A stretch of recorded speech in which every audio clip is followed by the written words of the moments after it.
New Orleans Saints received even more evidence that they actually had a really good draft class here in 2025. Welcome into Saints Now by Chat Sports. As always, my name is Trizzy Trace Gerard. Thank you so much for tuning in. If you haven't already, join the Golden Game by subscribing to Saints Now. What we're going to do in this video is we're going to take a look at what Field Yates of ESPN and what PFF both had to say about the Saints draft class, because they actually showed a lot of love to New Orleans, and I think that they're an underrated group. I've been saying that since the draft had completed, and I believe that this is a squad that we'll look back on in a few years and say, man, what a really impactful group. Kelvin Banks in round 1. You took Tyler Shough at 40 overall in round 2. Couple of third-round selections in Vernon Broughton, who, by the way, welcomed in a baby today, so congratulations to him and his wife. Jonas Sanker as well in round 3. You had a pair of round 4 picks in Danny Stutsman, the linebacker tackling machine out of Oklahoma. Quincy Riley, your Paulson Adebo replacement out of Louisville. And then you got Devin Neal, Maliki Matavao, and Fadil Diggs. 9 total picks for New Orleans. And so let's kick it to ESPN and Field Yates rankings for the rounds 2 through 7 impact players. The exercise that Field Yates did was he looked at all players from rounds 2 through 7. Nobody in the top 32 was eligible for this list. And he said these are the players who are going to be the most impactful. He listed offense. He listed defense. The Saints had one player named, and that is the guy at the very top of the list, Tyler Shough, the quarterback that was selected in round 2. And I'll tell you what, no doubt about it, Tyler Shough will have a large role this season. He was drafted in round 2, the highest a quarterback has been selected since Archie Manning by the New Orleans Saints, for a reason. It was to play football. It was not to ride the bench. It was not to be a backup. When you take a quarterback in the top 50, or you take any player in the top 50 for that matter, there is an expectation there that they will be an impact player and they will play a very high amount and a high quality brand of football. And I will say, I think it's cool that Tyler Shough is starting to get some love here. A lot of people disliked the pick at the time. A lot of people, me included, didn't really make sense of it. I didn't really like that you passed on Shedeur Sanders at the time, but the more time has passed, the more I think about it, the more I digest what the New Orleans Saints are doing and understand the vision that Kellen Moore has, the more I'm loving this pick. And I just got to say, I'm really excited to see Tyler Shough get some love from Field Yates and from ESPN, the number 1 most impactful player selected from rounds 2 through 7. You know how many picks that is? So many offensive players, and Tyler Shough was number 1. So I'm going to tell you what Field Yates said about Tyler Shough because he loved that pick. But really quick, let's take an updated look at the race to 50K. It's not going hot. I'm going to be honest, fellas. We got to do better. Matthew Peterson and Browns Report, they turned up the heat.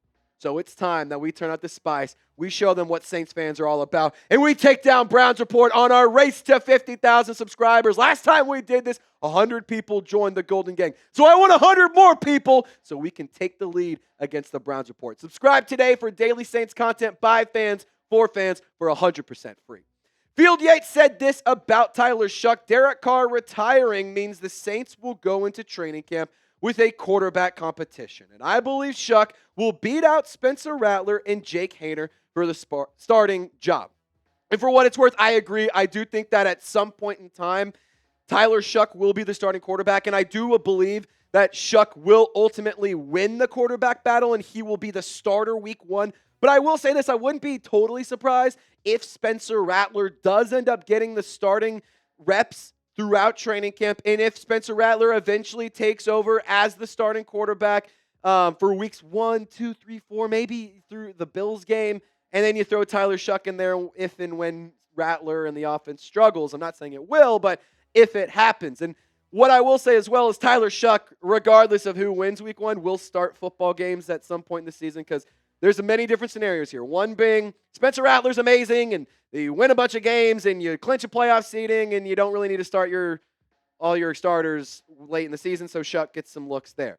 The other one is Spencer Rattler struggles, and Shough takes over a few weeks into it. The third option, which I think is the most likely, Shough just outright wins the quarterback battle. It's an uphill battle for Spencer Rattler anyway. Kellen Moore handpicked this player, and I think that's where we're headed. Now, Field Yates also showed a little bit more love here, saying the Saints roster might not be set up for immediate success of a rookie quarterback, but They will likely give Shough every chance to show he can become their long-term fixture under center. Shough's arm talent, ability to read the defense, and mobility are the foundation of an impressive skill set. He threw 23 touchdown passes last season and has had 32 career starts under his belt. And look, I understand that there is concerns and there is reservations about Tyler Shough. I'm not going to try and sell you on the player. That's never been what I wanted to do. But I do want to sell you on the idea of giving him some time. It's not going to be pretty year one. It's okay. He's a rookie. That's totally fine. The Saints roster, I think, is underrated, but it's not the best roster in the NFL. And quite frankly, you look at teams like the 49ers when Brock Purdy took over, that was a much, much better roster in that situation. And I do think that Kellen Moore, he can get the most out of Tyler Shough, but it's important for him to maximize Tyler Shough. And he's been known to appeal and to cater to the skill sets of his roster. We also know that Tyler Shough is a player that has faced a lot of adversity between his age, between injuries, between all sorts of different stuff. So I believe when you consider all of the things around Tyler Shough and why Kellen Moore decided to draft him, I do believe that he is a pro-ready guy. And I think that he is a player that Kellen Moore believes can start week one if he needed to and if he wins the battle. Kellen Moore deserves a chance to prove himself with the selection of Tyler Shough. And Tyler Shough deserves an opportunity to prove himself as a starting quarterback in the National Football League. Again, I'm not trying to tell you that Tyler Shough is going to go and win us 100 Super Bowls. I'm not trying to say that whatsoever. Just give it a little bit of time. Let's see what they can do. And hey, if it doesn't work, okay, we'll try again in a couple of seasons. So how many yards will Tyler Shough pass for this season? I want to hear from you. Over, under 3,000? What's it going to be? Let me know in the comment section how many yards for the rookie passer from Tyler Shough this season. All right, now coming up next, we're going to go to what PFF said about Jonas Sanker, Danny Stutsman, Kelvin Banks, and some of the other draft picks.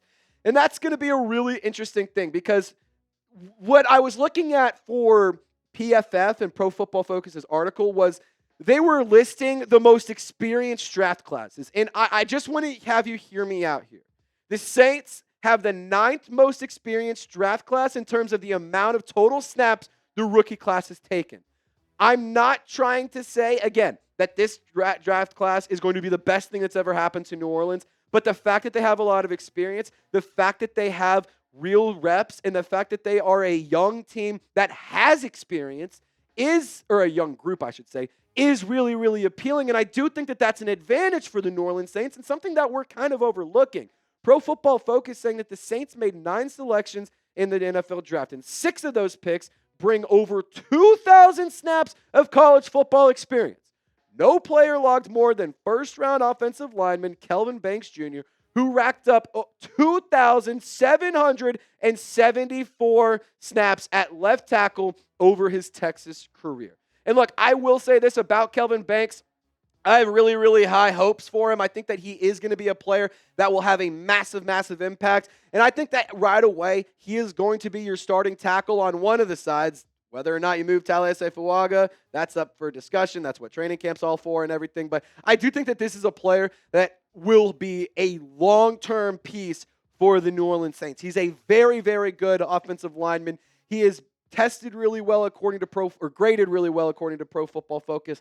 And I know that the NFL draft rooms had very, very high opinions and thought very highly of this player. So I'm really, really thankful that the Saints ended up taking him in the first round. And Pro Football Focus continued to say New Orleans also added a trio of experienced defenders on day 2 and 3. Safety Jonas Sanker, linebacker Danny Stutsman, and cornerback Quincy Riley combined, listen to this, 7,606 snaps in college. What's crazy about that number, Falcons fans can't count that high. Riley is a 6-year player who started at Middle Tennessee State before transferring to Louisville. He played 2,455 of his over 2,700 snaps as an outside corner. Now, I want to just kind of get your quick thoughts here. We haven't even talked about Devin Neal. What are you guys excited about? Which player are you most excited to watch? 2.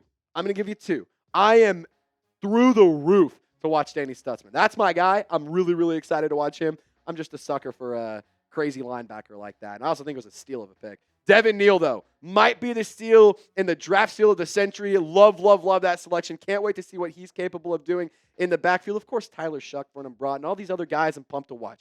But the two players I'm most excited, Danny Stutsman, Devin Neal. What about you? Get in the comments section. And while you're in the comments section, you'll actually see the links available for these hats right here, chatsports.com/Saints hats. The draft hats are almost gone. You better go and get yourself some gear. And I'll tell you what, if you're not a fan of these, what about this one?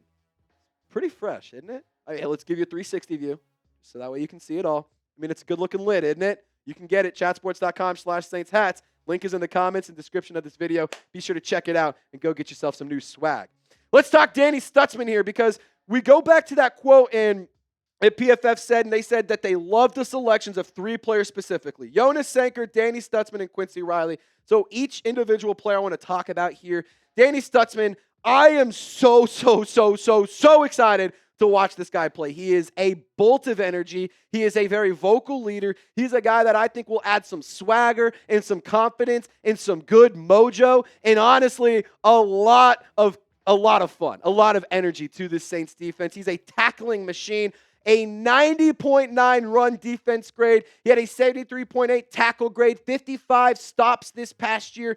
I will say he could be a little bit better in coverage, but this is a player I think will not only be a fan favorite, but he'll also be an extremely productive player. Dare I say, if Danny Stutsman and Pete Werner turn out to be some crazy duo, we got our own exciting whites.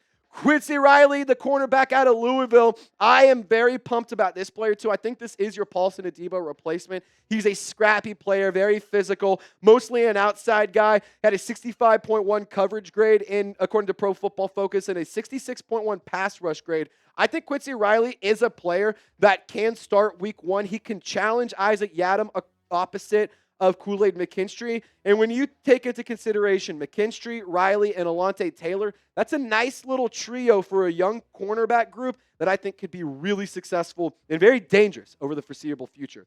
Going back to Pro Football Focus, honing in on Jonas Sanker. He's a 3-year starter at Virginia. Showcased his versatility across 2,322 career snaps, splitting time between the box, the slot, and free safety. With the few additional snaps on the defensive end and out wide, he earned a solid 72.8 grade in 2024. Now, obviously, with Jonas Sanker, he is a player that's a very solid tackler. He also looks exactly like Jalen Hurts. He does line up. No, dude, for real, it's insane. He does line up mostly. Oh, we'll get back to that in a second. I know why Kellen Moore wanted this guy. It's really damn obvious. He looks exactly like a quarterback he just won the Super Bowl with. Back to Jonas Sanker, actual football talk. He is a very solid tackler, very physical player, not afraid to get physical, not afraid to hit, not afraid to get into some contact. He loves to be involved in the play. Like we talked about, mostly in the box and in the slot. A 66.1 run defense grade, 74.4 coverage grade.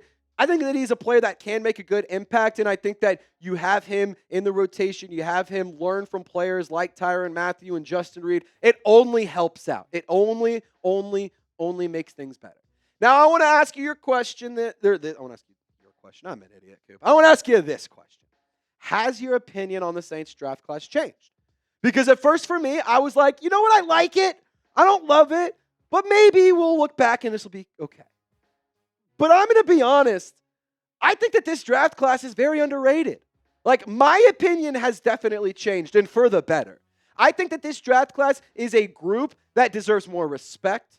I think that this draft class is a group that should get more praise. And I think that this is a draft class that, quite frankly, will really help the New Orleans Saints fast forward and be proactive about rebuilding the roster and building for the future.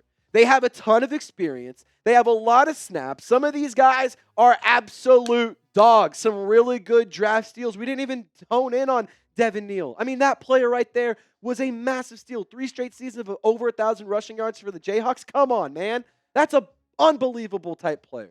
Not only did they get guys with experience, they got guys who filled needs. So for the New Orleans Saints, the roster, not only is it better than it was last year, the coaching staff is better than it was last year, and I think that they are truly building something for the foreseeable future that we as Saints fans can get excited about. Who Dat Nation, I appreciate y'all for tuning in to today's video. Y'all stay golden, and we'll see you next time.